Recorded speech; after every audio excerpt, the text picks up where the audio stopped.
Assalamualaikum warahmatullahi wabarakatuh.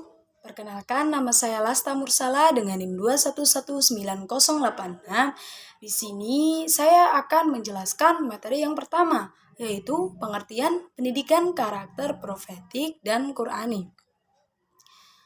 Saya di sini akan menjelaskan apa sih itu pendidikan karakter.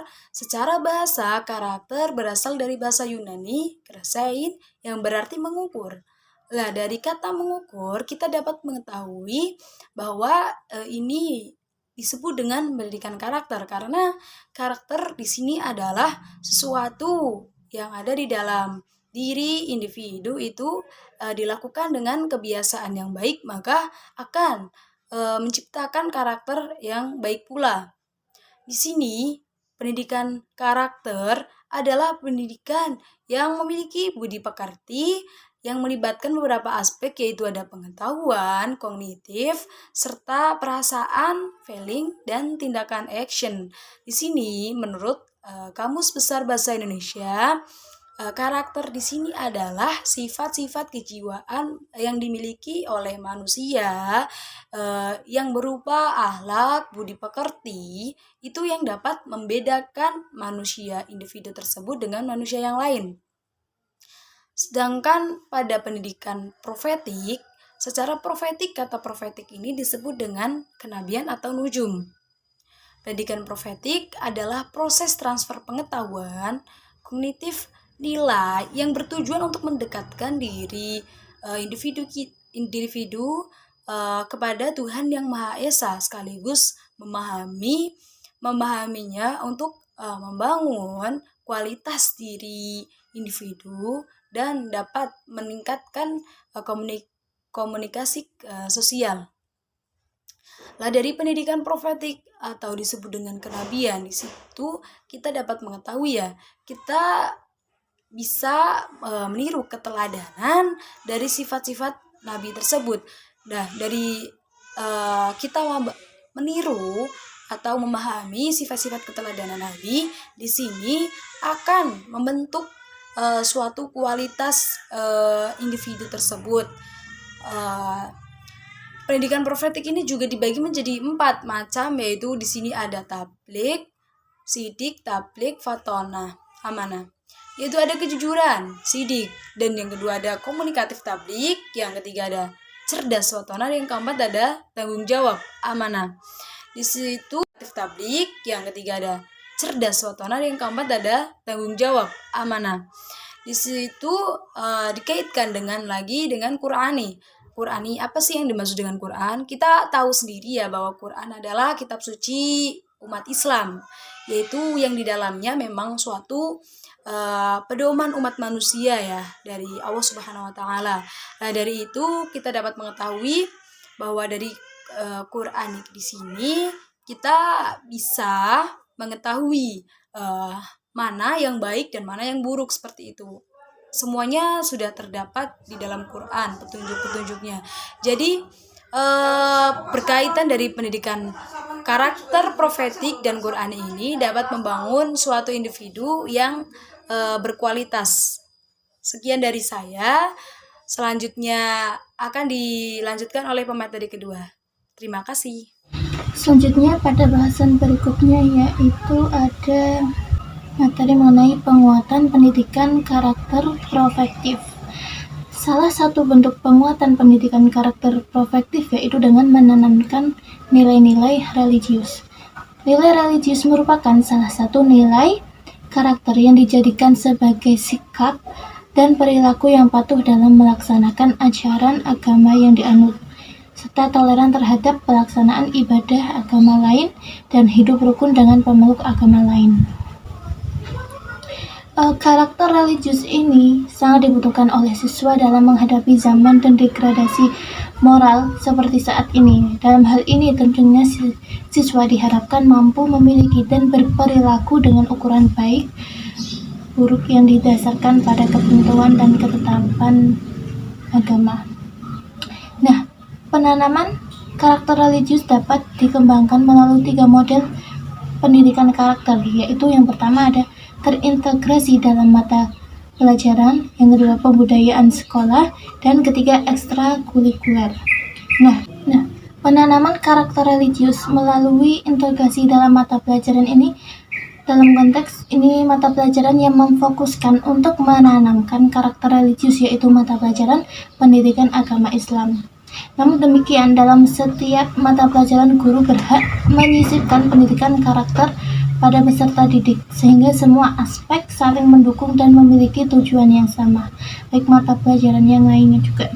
Yang kedua, itu setiap sekolah tentunya memiliki aturan tertentu, salah satunya yaitu pembudayaan sekolah. Pembudayaan sekolah bisa dikatakan sebagai aturan yang harus dipatuhi oleh seluruh warga sekolah, sehingga aturan tersebut lama akan menjadi suatu kebiasaan baik yang tertanam pada diri seseorang. Nah, salah satu contoh pembudayaan sekolah itu seperti wajib melaksanakan sholat zuhur berjamaah atau wajib melakukan doa sebelum masuk kelas dan lainnya.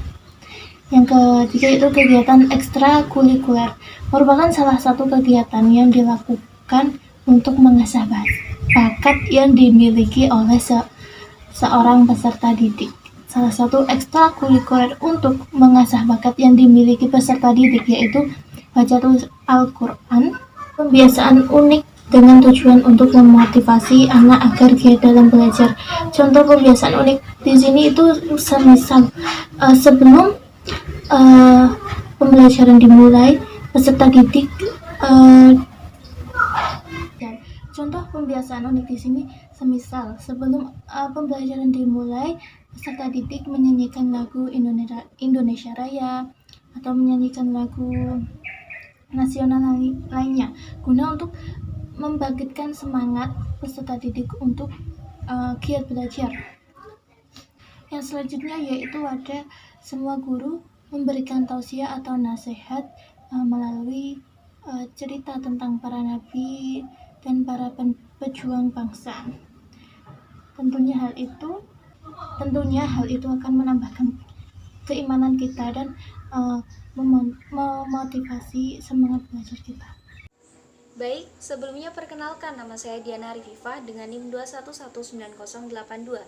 Saya akan melanjutkan materi yang selanjutnya, yaitu wacana dan aplikasi pengembangan pendidikan karakter dalam perspektif profetik. Tadi kan udah dijelaskan ya bagaimana pengertian profetik sendiri, yang dimana secara etimologis kata profetik berarti kenabian dan juga nujum. Nabi mampu memberikan prediksi masa depan di dunia juga di akhirat. Secara historis, Nabi, terutama Nabi Muhammad SAW, telah menggoreskan keberhasilan sejarah kemanusiaan, sehingga apa yang dilakukan oleh Nabi tersebut dijadikan perspektif dalam membangun dan mengembangkan ilmu-ilmu sosial atau untuk menjadi solusi dalam menyelesaikan problem-problem kemanusiaan dan diyakini akan menuai keberhasilan. Nah, dalam konteks Islam, praktik edukasi yang dilakukan oleh Nabi Muhammad SAW pada zaman dahulu yaitu yang pertama, Nabi harus menguasai materi yang terkumpul dalam Al-Quran dan hadis yang sesuai dengan kebutuhan peserta didik atau umat sepanjang masa. Yang kedua, Nabi juga menguasai metodologis yang efektif dan efisien, sehingga pesan yang disampaikan itu menyentuh jiwa sebagai subjek didik atau subjek peserta didik.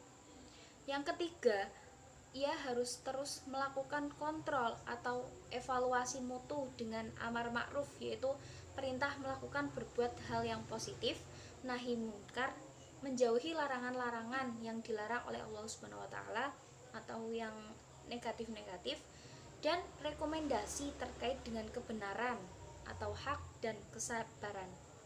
Yang keempat, Nabi memposisikan diri sebagai model ideal bagi umat atau subjek didiknya dalam berpikir, bersikap, berperilaku, dan menata masa depan di dunia dan di akhirat. Materi yang selanjutnya yaitu wacana dan aplikasi pengembangan pendidikan karakter dalam perspektif Quranik. Tadi kan sudah profetik dan sekarang yaitu Quranik. Dalam Al-Quran, pendidikan karakter bertujuan untuk mengeluarkan dan membebaskan manusia dari kehidupan yang gelap atau tersesat kepada kehidupan yang terang dan lurus. Materi yang selanjutnya yaitu wacana dan aplikasi pengembangan pendidikan karakter dalam perspektif Quranik. Dalam Al-Quran, pendidikan karakter itu bertujuan untuk mengeluarkan dan membebaskan manusia dari yang pertama sisi gelap itu menjadi sisi terang, yaitu terkandung dalam Quran Surat Al-Ahzab ayat 43. Dan yang kedua, menunjukkan manusia dari kehidupan yang keliru kepada kehidupan yang benar, terkandung dalam Quran Surat Al-Jumu'ah ayat 2. Yang ketiga yaitu mendamaikan manusia yang bermusuhan menjadi bersaudara, menyelamatkan manusia yang berada di tepi jurang kehancuran, serta menjadi manusia yang selamat dunia dan akhirat. Quran Surat Al-Imran ayat 3. Al-Quran dengan jelas telah menjadi petunjuk bagi umat manusia pada umumnya, dan khususnya bagi para pendidik dalam rangka penanaman pendidikan karakter. Sebagai agama yang lengkap, Islam sudah memiliki aturan yang sangat jelas tentang pendidikan karakter, yang sudah termaktub dalam beberapa surat tadi di Al-Quran. Pendidikan karakter dalam Islam dapat dilihat banyak dalam Al-Quran. Juga tersimpul dalam pribadi Nabi Muhammad SAW. Dalam pribadi Rasul tertanam nilai-nilai akhlak yang mulia dan agung, sebagaimana dipaparkan dalam Quran Surat Al-Qalam ayat 4 yang artinya, dan sesungguhnya kamu benar-benar berbudi pekerti dan yang salah terus. Sebagaimana dipaparkan dalam Quran Surat Al-Qalam ayat 4 yang artinya, dan sesungguhnya kamu benar-benar berbudi pekerti yang agung. Dan juga dijelaskan dalam Quran Surat Al-Ahzab ayat 21 yang artinya, sesungguhnya telah ada pada diri Rasulullah itu suri tauladan yang baik bagimu, yaitu bagi orang yang mengharap rahmat Allah dan kedatangan hari kiamat, dan dia banyak menyebut nama Allah. Sekian pemaparan materi dari kelompok kami, kurang lebihnya mohon maaf. Wabillahi taufiq wal hidayah. Wassalamualaikum warahmatullahi wabarakatuh.